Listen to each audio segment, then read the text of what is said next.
मेरा नाम डॉक्टर गुरुराज संगोंदी मठ है। मैं इंडियन स्पाइनल इंजरी सेंटर में कंसल्टेंट एंड यूनिट हेड के तरफ से काम करता हूँ स्पाइन सर्जरी डिपार्टमेंट में। मेरा मेन पेशा है स्पाइन सर्जरी। मैं रीढ़ की हड्डी के संबंधित रोगों के बारे में मैं उनकी ट्रीटमेंट और सर्जरी मैं करता हूँ। आपको कुछ भी करना है, you need to climb the summit of your mind.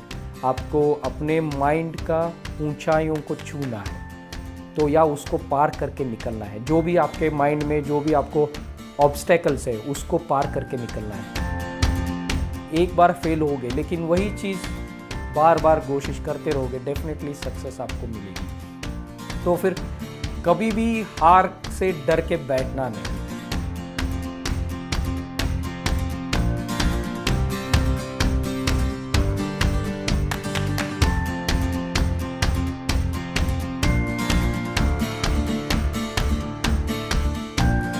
मेरे माता पिता का नाम है, मेरा पिता का नाम है मल्लिकार्जुन संगोंदी मठ, मेरा मदर का नाम है प्रेमा संगोंदी मठ और वो दोनों कर्नाटक में रहते हैं। धारवाड़ नामक एक शहर है, तो ये धारवाड़ कर्नाटक का एजुकेशनल हब है, तो वो वहाँ पे रहते हैं। और मेरी एक सिस्टर है दीपा, वो भी डॉक्टर है, वो अनेस्थेटिस्ट है। अनेस्थेटिस्ट यानी जो सर्जरी के दौरान बेहोश करते हैं वो प्रैक्टिस करते हैं। और मेरी और एक सिस्टर है जो सॉफ्टवेयर इंजीनियर है और वो इन्फोसिस कंपनी में काम करते हैं और वो बैंगलोर में रहते हैं। पैदा मैं कर्नाटक के बीजापुर डिस्ट्रिक्ट में, आपने बीजापुर का गोल गुंबद सुना होगा, वो बहुत बड़ा फेमस है, उस डिस्ट्रिक्ट से रहने वाला हूँ। वहाँ पे जमखंडी करके शहर है, वो मेरा नानका था, तो मैं वहाँ पे पैदा हुआ हूँ। और मेरी सारी परवरिश कर्नाटक में ही हुई है। मेरी स्कूलिंग मैंने बेलगाम से और धारवाड़ से की है। और उसके बाद में मैंने अपनी MBBS हुबली के मेडिकल कॉलेज, बहुत मशहूर मेडिकल कॉलेज है, Karnataka institute of medical sciences करके, वहाँ से किया। और उसके बाद में मैंने मेरे पोस्ट ग्रेजुएशन जो है Saint John's medical college Bangalore, ये भी एक one of the top 3 medical colleges में एक है ये इंडिया का, तो वहाँ से मैंने अपनी पोस्ट ग्रेजुएशन यानी MS ऑर्थोपेडिक्स वहाँ से किया। उसके बाद में यहाँ पे इंडियन स्पाइनल इंजरी सेंटर में मैंने FNB यानी फेलोशिप ऑफ नेशनल बोर्ड, जिसमें स्पाइन सर्जरी में मैंने यहाँ से फेलोशिप की। ये फेलोशिप ऐसा एक फेलोशिप है, ओनली फेलोशिप इन इंडिया जो रिकग्नाइज्ड है, जो MCI रजिस्टर कर सकते हैं, तो मैंने वो फेलोशिप किया। तो जब मैंने ये फेलोशिप कंप्लीट किया, आई was the youngest spine surgeon in India जब मैंने ये फेलोशिप ख़त्म किया था। तो मैं जब क्वालिफाई हुआ as spine surgeon, I was the youngest in India that time. मेरे पिताजी गवर्नमेंट सर्वेंट थे, तो वो स्टेट अकाउंट्स डिपार्टमेंट में काम करते थे।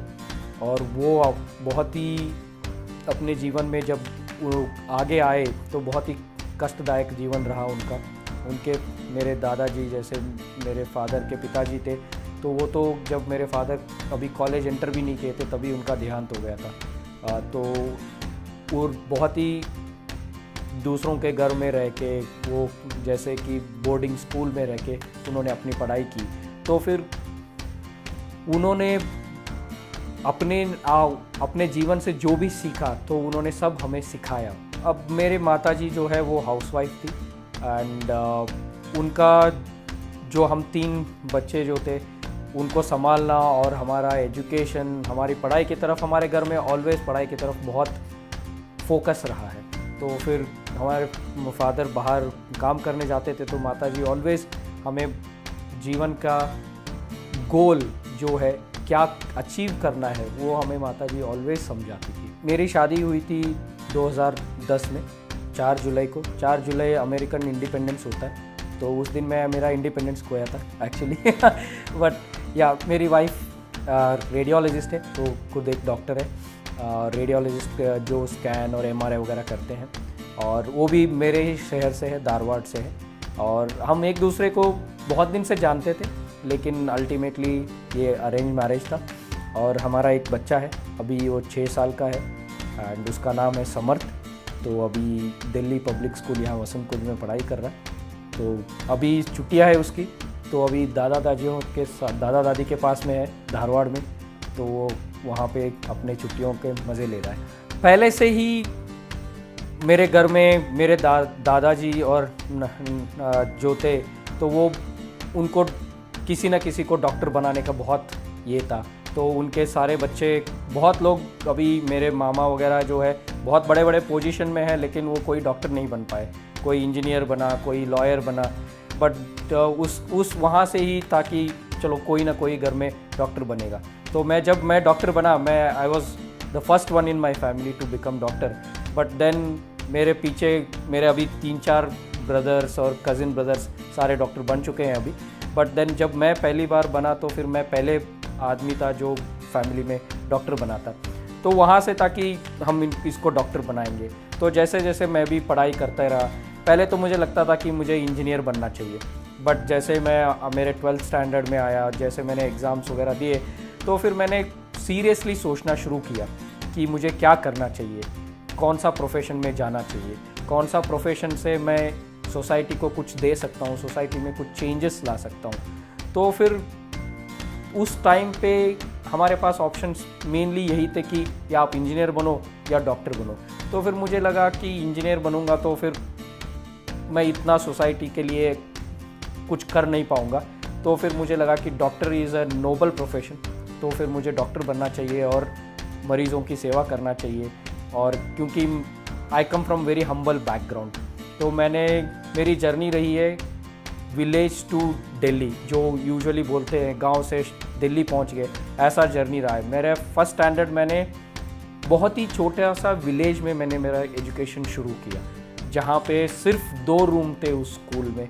मैंने वहाँ से मेरा एजुकेशन शुरू किया, क्योंकि मेरे फादर काम करते थे ऐसे जगह पे जहाँ पे ये आपने सुना होगा अपर कृष्णा प्रोजेक्ट, एक आलमट्टी डैम है जो कृष्णा रिवर पे बिल्ड हुआ है। उस प्रोजेक्ट में काम करते थे। तो हम विलेज में थे, बहुत ही छोटा विलेज था। हमारा स्कूल में 2 रूम थे पहले, जहाँ से मैंने शुरू किया। तो फिर मुझे लगता था कि लोगों का सेवा करना चाहिए। मैंने विलेजेस में पला बड़ा हूँ, मैंने देखा है वहाँ का कैसा है। तो फिर मैंने इस इरादे से मैंने सोचा कि डॉक्टर बनना बेटर रहेगा। तो फिर जैसे जैसे डॉक्टरी पढ़ाई करते रहे तो फिर समझ में आया कि ये फील्ड लेंगे तो बेटर होगा। जैसे मैंने अभी स्पाइन सर्जरी का फील्ड लिया है, तो स्पाइनल कॉर्ड इंजरी जो है एक बहुत ही डेवास्टेटिंग इंजरी है। जो इस चोट से ग्रस्त हो जाता है, उसके कभी गर्दन में चोट लग गया तो दोनों हाथ दोनों पैर काम नहीं कर सकते, या कमर में चोट लग गया तो दोनों पैर काम नहीं कर सकते। तो ऐसे मरीज़ों को ठीक कर पाना या इनको वापस हमारे समाज में उनको इंटीग्रेट कर पाना बहुत मुश्किल काम है। तो फिर मैंने जैसे जैसे पढ़ाई आगे किया, मुझे लगा कि इस फील्ड में मैं ज़्यादा अपना योगदान दे पाऊँगा। तो इसलिए मैंने फिर स्पाइन सर्जरी चयन की।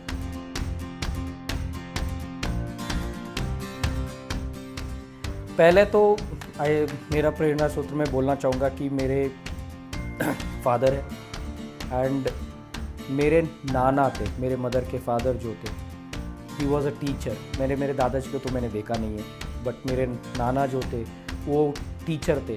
वो जब मैं पैदा हुआ शायद तब तक वो रिटायर्ड हो चुके थे, लेकिन उनका डिसिप्लिन लाइफ में, क्या डिसिप्लिन से वो रहते थे, एक एक चीज़ जहाँ पे वहीं रहता था। उन्होंने अपने 60 साल की उम्र में उन्होंने अपना MA पास किया, 60 साल की उम्र में एक्सटर्नल MA पास किया उन्होंने। तो फिर उनको देख के लगता था कि डिसिप्लिन लाइफ होना चाहिए। फिर जैसे जैसे हमने पढ़ाई किया, प्रोफेशन में आए, तो मेरे सारे जो टीचर्स थे सेंट जॉन्स में, एक से बढ़कर एक थे। मैंने उनको देख के बहुत कुछ सीखा। तो इस इंस्टीट्यूट में आया, हमारे मेडिकल डायरेक्टर है डॉक्टर छाबरा, वो बहुत ही hard working and very nice person. So उनसे मैंने बहुत कुछ सीखा है। आज जो भी आज मैं हूँ उसमें बहुत है उनका योगदान। उन्होंने हमें बहुत ही ज़्यादा इनकरेज किया है, उनको देख के हमने बहुत कुछ सीखा है। और इस हॉस्पिटल की एक खासियत है, इसके जो चेयरमैन सर है मेजर HP साहूलिया, वो माउंटेनियर है। He was one of the members जो माउंट एवरेस्ट को पहले क्लाइम किए, इंडियन टीम, उसमें वो माउंट एवरेस्ट के वन ऑफ द मेंबर्स थे।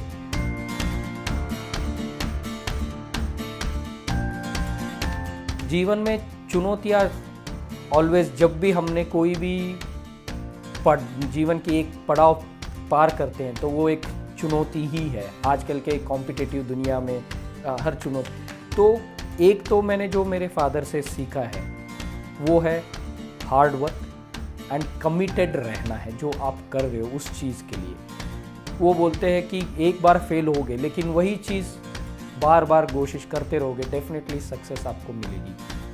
तो फिर कभी भी हार से डर के बैठना नहीं है। तो फिर हाँ, जब भी आप हारते हो थोड़ा सा आप सहम जाते हो, लेकिन उसी को सीढ़ी बना के फिर आगे कैसे बढ़ना है और उसको पार करके कैसे बढ़ना है, मैंने मेरे फादर से सीखा है।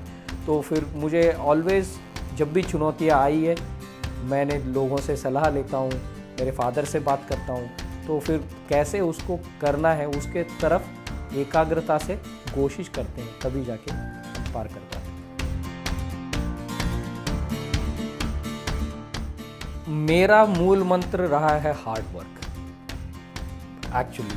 और कॉलेज डेज में भी कभी लगता था कि मेरे साथ में कोई जो फ्रेंड्स थे वो एक बार पढ़ाई करके खुश रहते थे, बट मेरा रहता था कि नहीं, मुझे एक्सेल करना है तो मुझे हार्ड वर्क करना पड़ेगा। तो मेरा सक्सेस का ऑलवेज मूल मंत्र रहा है हार्ड वर्क। एंड उसके बाद में मैंने जो लोगों से सीखा है, मैंने लोगों को देख के बहुत कुछ सीखा है। हर कोई आपको कुछ ना कुछ सिखा जाता है, तो फिर मैंने लोगों को बहुत देख के सीखा है। उससे मैंने जो सीख पाई है उसको मैंने अपने ज़िंदगी में यूटिलाइज़ किया है, तो वो मेरे को बहुत ज़्यादा आगे आने में मदद की है। हाँ, सबको लगता है एज अ डॉक्टर ये तो पढ़ाकू ही होगा। नहीं, मेरा हॉबीज़ है, पहले तो मेरा मे बी सेकेंड लव आप बोलते हो क्रिकेट है। जैसे क्रिकेट है तो मैं क्रिकेट खेलता भी हूँ और क्रिकेट देखना मुझे बहुत पसंद आता है। एज अ चाइल्डहुड में मेरे बहुत बड़ी एक पेपर कटिंग्स का काट के मैंने बहुत बड़ी एक एल्बम जैसी बनाई हुई थी क्रिकेट का। तो मेरा हॉबी तो एक तो क्रिकेट है, एंड देन कोई भी स्पोर्ट्स हो, स्पोर्ट्स देखने में मुझे बहुत रुचि है। And then music is another, मुझे जो बहुत ज़्यादा इंटरेस्ट होता है, कहीं पे भी कोई भी क्लासिकल म्यूज़िक हो, वेस्टर्न म्यूज़िक हो, कभी भी मुझे मौका मिले, कहीं पे भी मुझे लाइव देखने का मौका मिले तो मैं उसको छोड़ता नहीं हूँ। एंड देन अभी मैंने रिसेंटली ट्रैकिंग करना शुरू किया है। रिसेंटली मैंने एक 15,500 फीट का ट्रैकिंग किया बद्रीनाथ के ऊपर पंगारचूला पीक करके। तो वो out of the world experience था मेरे लिए। माउंटेन्स तो आपको बहुत ही हम्बल बना देती है अल्टीमेटली। तो एज अ डॉक्टर जैसे जनरल परसेप्शन होता है ये तो सिर्फ पढ़ाई करते हैं, बट नहीं, आपको अपने लिए भी टाइम निकालना होता है। कभी जब भी मौका मिले मैं अपने लिए टाइम निकालता हूँ, तो मेरे हॉबीज़ को मैं पूरा करने की कोशिश करता हूँ।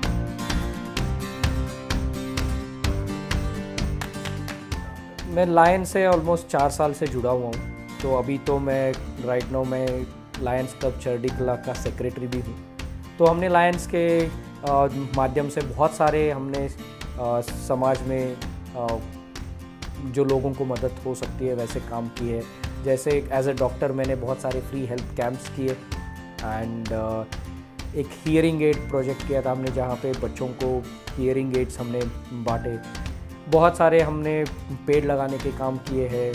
हाँ, यहाँ पे एक पास में ही हमारा एक ओल्ड एज होम है, हम वहाँ पे जाके उनको मेडिकल हेल्प और उनके साथ में टाइम स्पेंड करना, क्योंकि उनको अच्छा लगता है, जो बुज़ुर्ग लोग हैं, तो वो हमने किए हैं। हम एक हंगर करके एक प्रोजेक्ट होता है जिसमें उसमें हम लंगर लगा के गरीब लोगों को खाना बांटते हैं। विंटर्स में कपड़े बांटना और समर्स में पानी के लिए इंतज़ाम करना। और मैं पहले से ही मैंने एक, आपने सुना होगा इस्कॉन का एक अक्षय पात्रा योजना है, उसमें मैं कंट्रीब्यूट करता रहा हूँ। और 5 बच्चों का एजुकेशन के लिए मैं कंट्रीब्यूट करता रहा हूँ। और एज ए लायंस हमने बाकियों के साथ मिलके उनके प्रोजेक्ट्स में हेल्प किए हैं। तो एज ए लायन हमने बहुत सारे प्रोजेक्ट्स किए। बेसिकली क्योंकि मेरा स्पेशलाइजेशन डॉक्टर है, मैंने कंसंट्रेट किया है हेल्थ रिलेटेड इश्यूज़ पे, क्योंकि बैक पेन एक इतना कॉमन इशू है। तो उसको फ्री कैंप्स करके उसके बारे में अवेयरनेस लाना, और स्पाइनल कॉर्ड इंजरी जो है उसके बारे में अवेयरनेस लाना, ये सारी चीज़ें मैंने लायंस के थ्रू किया है।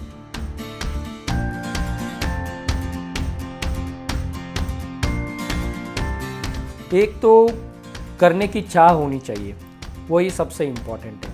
वो है तो ऊर्जा अपने आप आती है, क्योंकि जैसे हमारे चेयरमैन सर बोलते हैं, आपको कुछ भी करना है, you need to climb the summit of your mind. आपको अपने माइंड का ऊंचाइयों को छूना है, तो या उसको पार करके निकलना है। जो भी आपके माइंड में जो भी आपको ऑब्स्टेकल्स है उसको पार करके निकलना है। तो बेसिकली वही एक ही चीज़ है, विल होना चाहिए। तो करने की चाह है तो ऊर्जा अपने आप आ जाती है।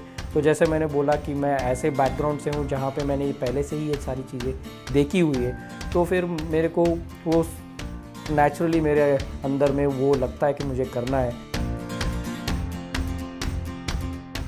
हाँ, मैं हर रोज़ घर से निकलने से पहले पूजा करके निकलता हूँ घर से। तो I am a God fearing person, but इसका मतलब ये नहीं कि मैं अंधविश्वासों पे विश्वास रखता हूँ। बट मुझे लगता है कि यहाँ पे एक सुपर नेचुरल पावर है इस दुनिया में, जो हम सबको चला रहा है, इस सिस्टम से चला रहा है। और जो धार्मिक होने का मतलब ये नहीं है कि आप रेडिकल हो, आप एक धर्म के पीछे लगे हुए हो एंड दूसरे धर्म को आप द्वेष के भावना से देखते हो। धार्मिक होने का मतलब है एक दूसरे से प्यार करो और सबको रेस्पेक्ट से देखो। तो वो सबसे इम्पोर्टेंट सीख है जो आपको कोई भी धर्म हो, सारा धर्म वो सिखाता है। तो मैं अपने आप को धार्मिक मानता हूँ। क्योंकि मैं अपने आप को धार्मिक मानता हूँ तो मैं जो अच्छी चीज़ें धर्म आपको सिखाती है उनको फॉलो करने की कोशिश करता हूँ। मैं यूजुअली सुबह हमारा आना होता है हॉस्पिटल में, लगभग 8 साढ़े 8 बजे हमें पहुंचना होता है। तो फिर सुबह 6:30 7 बजे उठ जाते हैं। तो उठ के जैसे मैंने बोला कि मैं उठ के नहा के पूजा करके मैं घर से निकलता हूँ। आने के बाद हमारा हॉस्पिटल में as a routine all doctors आपको राउंड्स लेना होता है। देन ऑपरेशन डे है तो फिर पहले दिन से ही हमारे ऑपरेशंस प्लान्ड होते हैं। तो 8 साढ़े 8 बजे हमारे ऑपरेशन शुरू हो जाते हैं। तो ऑपरेशन डे का हमें पता नहीं होता कि कब मैं फ्री होऊंगा, डिपेंडिंग ऑन कितने सर्जरी है, कैसा सर्जरी कर रहे हो। कभी कभी 7-8 घंटे की सर्जरी हो जाती है एक सर्जरी में ही। तो फिर आपके 1-2 सर्जरी है तो फिर आप कभी सुबह 8 बजे आके रात के 2-3 बजे हॉस्पिटल से बाहर निकलते हो ऑपरेशन डे के दिन।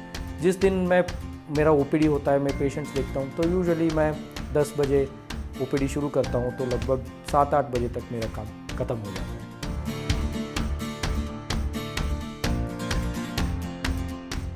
सपना यही है कि जैसे मैं इस इंस्टीट्यूट में हूँ, मैं यहाँ पे देखता हूँ स्पाइनल कॉर्ड इंजर्ड, तो मैं चाहता हूँ कि मेरे यहाँ वहाँ पे कर्नाटक में मैं ऐसा किसी का मदद कर सकूँ जो ऐसे हॉस्पिटल इस्टेब्लिश कर सके और वहाँ के मरीज़ों को, क्योंकि ये हॉस्पिटल यूनिक है, पूरे इंडिया में अकेला ऐसा लौता हॉस्पिटल है जहाँ पे स्पाइनल कॉर्ड इंजरी का रिहैबिलिटेशन या पुनर्वास ठीक तरीके से हो पाता है। तो ऐसे इंस्टीट्यूट में वहाँ पे भी इस्टेब्लिश करने के लिए मदद कर सकूँ, ऐसे मरीज़ों के, वहाँ के लिए भी मरीज़ों के लिए मैं कुछ सहायता कर सकूँ। ये मेरा अल्टीमेटली सपना मेरा वो ही है।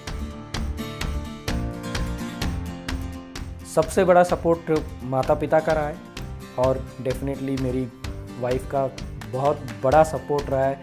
जैसे मैंने आपको बताया कि मैं कब घर पहुंचता हूं कभी कभी पता नहीं होता है, तो फिर घर की सारी चीज़ें वही संभालती है।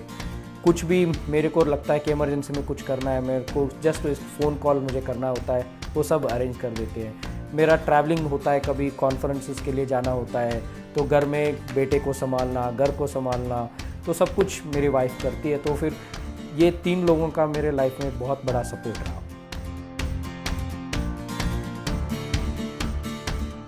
ट्रैवलिंग मेरा एक हॉबी, मैंने जैसे बोल रहा था, मुझे हॉबी है। जब भी मुझे मौका मिले, और कभी मौका नहीं मिलता है तो मैं कोशिश करता हूँ कि मुझे टाइम निकालूँ, ट्रैवल करूँ। मैंने बहुत जगह मैंने ट्रैवलिंग की हुई है। कभी कभी मुझे अकेला ट्रैवलिंग करना भी बहुत पसंद आता है, क्योंकि नए नए चीज़ें देखते हो, नए नए लोगों को आप मिलते हो। तो फिर life is all about experiences. तो मुझे लगता है कि एक्सपीरियंसेस लेना चाहिए, अलग अलग जगह पे अलग अलग एक्सपीरियंसेस लेना चाहिए। तो जैसे मैं ब्राज़ील में अमेज़न रेन फॉरेस्ट में था, वो एक बहुत ही अलग एक्सपीरियंस था। मैं कभी एक बार खो भी गया वहाँ पे फॉरेस्ट में, बट देन वो सारे एक्सपीरियंसेस आपको एक कंप्लीट ह्यूमन बीइंग बनाती है लाइफ में। तो मेरे को ट्रैवलिंग तो डेफिनेटली बहुत पसंद है।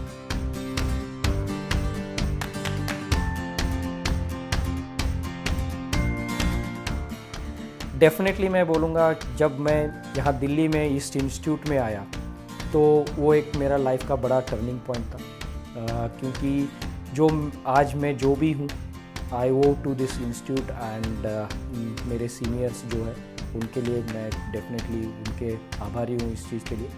मैं जब यहाँ पे आया तो फिर मैंने लाइफ को अलग नज़रिए से देखा और मेरी एक पहचान बनी है यहाँ आने के बाद। तो मेरी लाइफ की टर्निंग पॉइंट डेफिनेटली एक चीज़ ये थी, और डेफिनेटली सबकी जैसे होती है शादी एक टर्निंग पॉइंट होती है लाइफ की।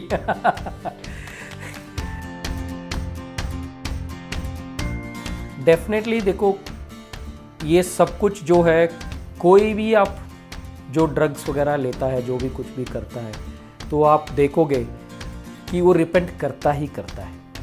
एक ऐसा सिंगल आदमी नहीं होगा वो बोलेगा कि मैंने ड्रग लेके बहुत ही बढ़िया काम कर लिया। रिपेंट करता ही करता है, बट देन वो कब आप रिपेंट करते हो, कब उससे निकलते हो, उस चीज़ पे डिपेंड करता है।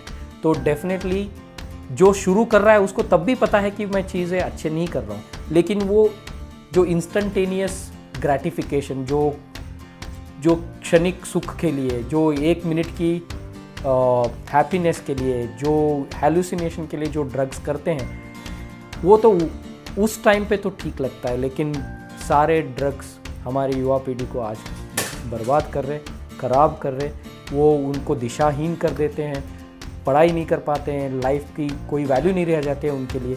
तो मैं सबसे यही बोलना चाहूँगा कि वो युवा पीढ़ी पहले लोगों से सीख ले। बहुत सारे वीडियोज़ है, बहुत सारे ऐसे यूट्यूब में वीडियोज़ है, बहुत सारे ऐसे संस्थान है, ऐसे शॉर्ट फिल्म्स है जो दिखाती है कि ड्रग्स कितना हार्मफुल है हमारे देश के लिए भी, अपने लिए भी, और अपने फैमिली के लिए, हमारे जो लव्ड वंस है उनके लिए भी। तो उससे सीख ले और ड्रग से डेफिनेटली दूर रहे। से नो टू ड्रग्स। मेरा नाम है डॉक्टर सुमन सालीमठ। मैं इंडियन स्पाइनल इंजरी सेंटर में कंसल्टेंट रेडियोलॉजिस्ट के तौर पे हूँ। मैं यहाँ 2011 से अभी तक कंसल्टेंट रेडियोलॉजिस्ट के तौर पे इंडियन स्पाइनल इंजरी सेंटर में। मेरे हस्बैंड का नाम है डॉक्टर गुरुराज। वो यहीं पे इंडियन स्पाइनल इंजरी सेंटर में कंसल्टेंट स्पाइन सर्जन और यूनिट हेड के तौर पे है। वो यहाँ पे अराउंड 2009 से यहीं पे काम कर रहे हैं। बाय नेचर डॉक्टर गुरुराज बहुत ही डायनामिक है और एंथुजियास्टिक है। अपने काम पे प्रति बहुत लगाव है उनका, कि कभी भी उठा लो पेशेंट के लिए, रात को 12 बजे 1 बजे तो भी वो खड़े हो जाते हैं। और फिर उनका यही है स्पाइन प्रोफेशन में कि 12, 2, 1 बजे तक भी ओटी चलती रहती है। फिर वो कहीं थकते नहीं, रात को 2 बजे भी ओटी करके आए, फिर सुबह 4 बजे 5 बजे भी उठा दो, he is all ready for work. वो तो बहुत ही हेल्पफुल है। जब भी उनको टाइम मिलता है तो फैमिली के लिए तो टाइम देते ही हैं, और फैमिली के प्रति बहुत लगाव है उनका, कि जब भी वो अपना पूरा टाइम फैमिली के लिए देते हैं। मेरा तो फिक्स टाइमिंग है 8 to 4:30, तो फिर मैं 5 बजे तक आगे पीछे हो जाए तो भी 5, 5:30 तक तो मैं घर पहुंच ही जाती हूँ। तो फिर उसके लिए तो उतना मिस नहीं करता है। संडे तो होते ही है घर में यूजुअली, तो फिर ठीक है, वो भी समझ जाता है कि बच्चे ना कि ऐसा ही है हमारा रूटीन। तो जब भी टाइम मिलता है तो स्पाइन कर ही लेते हैं। तो इसी बहाने ये हम कि बाहर वगैरह जाते हैं ना, तो इसी की टाइम स्पेंड कर सके इकट्ठा, तो इस बहाने बाहर भी चले जाते हैं।